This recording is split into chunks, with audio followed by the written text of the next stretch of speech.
Hello po mga kababayan, si Dante Maravillas. So sabi dito sa balita po, balita mula sa People's Tonight, Diskaya, tinanggi na naging front ni Romualdez sa Carabaga. O paano na yan? Yung mga atat na idiin si Martin Romualdez. Mismo yung pamilya Diskaya, mga kababayan, si Curly Diskaya, itinanggi na naging front sila ni dating House Speaker Martin Romualdez. Kaya tama mga kababayan itong sinabi po ni Tingog Party List Representative Jude Asidre. Paano naman na niya Mr. Maribillas si Asidre? Mismong kasama ni Martin. Di man yun po sa naging kasama niya o kasama niya talaga kasangga sa Tingog Party List. Kung di, sinasite man lang po ni Jude Asidre kung ano yung sinabi ni Diskaya.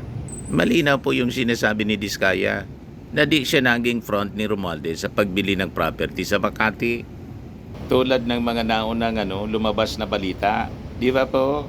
Bukya na naman si Mike Defensor saka si Senator Marcoleta. At saka yung mga DDS, lalo na si Sara Duterte, na atat isabit si Martin Romualdez. Sa flood control controversy, mga kababayan, flood control scandal, talagang wala pong walang ebidensya na nagtuturo kay Martin Romualdez. Kaya ngayon, nire-revive nila, nire-recycle nila yung issue na naman po sa mansion, Spanish mansion, mga kababayan, para lang dungisan si Martin. Hindi kayo magtatagumpay sa mga gawa-gawa ninyong kwento. Kaya sabi dito sa balita, Chairman Asidre welcomes Diskaya denial, urges end to baseless allegations. House Committee on Higher and Technical Education Chairman Jude Asidre on Sunday welcomed the categorical denial of contractor Pacifico Curly Diskaya's that he acted as a front for former Speaker Martin Romualdez in the alleged purchase of a high-end property in Makati City. Sabi po ni Asidre, Mr. Diskaya's denial is a welcome development that underscores the need for evidence-based discourse and may help stem the spread of unfounded allegations against those being named without proof. Name dropping man lang po ang ginagawa nila laban kay dating Speaker Martin Romualdez para po siraan ang siraan.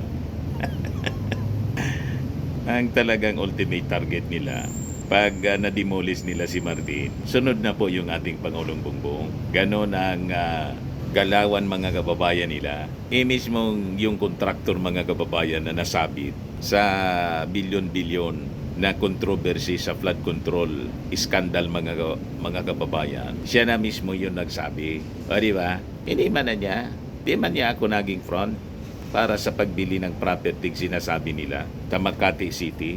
Yes, sabi po ni Asidre, Mr. Diskaya's denial is a welcome development that underscores the need for evidence-based discourse, anya. Asidre made the statement following Diskaya's public reputation of claims that he acted as a front for Romualdez in the alleged transaction.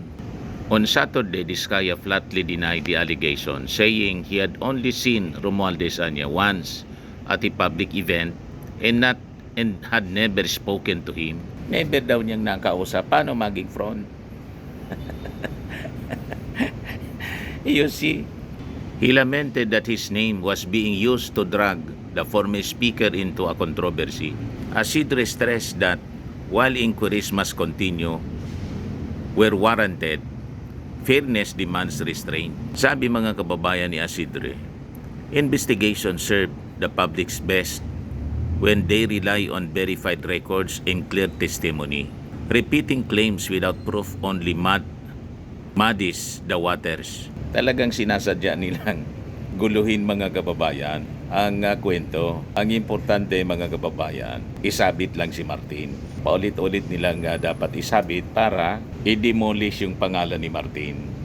Iwan ko kung bakit kailangan gawin nila yan kay Martin na si Martin nga po nag-resign na speaker. Pero Diba niya, Mr. Maravilla, sinabi mo na dapat si Martin makabalik bilang speaker. Dapat makabalik po. Kasi pag hindi nakabalik si Martin Romualdez bilang speaker, baka magtagumpay yung impeachment laban kay Pangulong Bongbong. Kasi gusto na nilang impeach si PBBM imbes na si Sara. Turning the table against the president, mga kababayan. Pero medyo malabo, mga kababayan, ang kanilang mga pangarap sa buhay. Kasi kahit hindi po speaker si Martin, nire-respeto ng karamihan, mga kababayan, sa members ng Congress. Si Martin Romualdez, yung influensya niya, presidente siya ng pinakang malakas na partido, pinakang malaki, yung lakas CMD.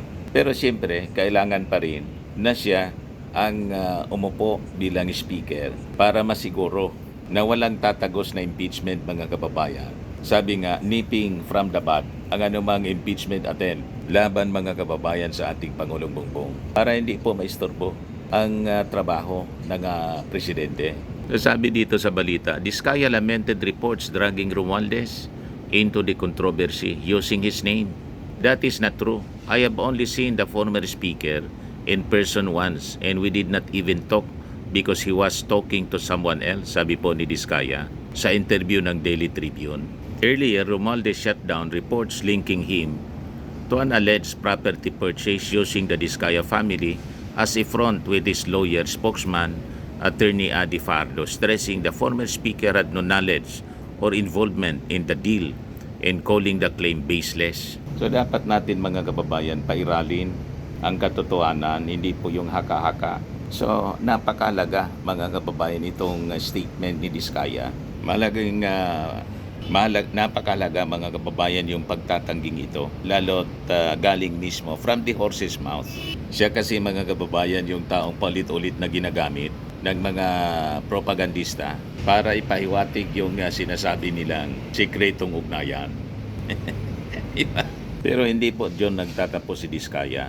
Sa kabila po ng kanyang pagkakadetini sa Senado, kaugnay ng iso sa flood control, sinabi niya na handa pa siyang akuin ang sinasabing Makati property kahit hindi ito totoo upang maisailalim ito sa pagsusuri po ng Anti-Money Laundering Council. O diba? So iginit niyang wala siyang itinatago at bukas siya sa masusing pagsisiyasat na dumaraan sa tamang proseso. So sa puntong ito, mga kababayan, binabaklas po ng malinaw na pagtatanggi ni Diskaya ang isang pangunahing haligi ng espekulasyon. Dapat nitong hikayatin yung mga kritiko na huminto ng sandali, magbalik tanaw at bumalik sa batayang prinsipyo. Unahin dapat yung mga katotohanan, ilatag ang mga dokumento at saka lamang magbigay ng konklusyon. Ganoon. Sa ganitong paraan, mapapanatili yung kredibilidad. At dito, tunay po na naipaglilingkod ang katarungan. Tama po, mga kababayan. O yun lang po yung ating short video ngayon. Ako po si Dante Maravillas. Bye-bye po. God bless.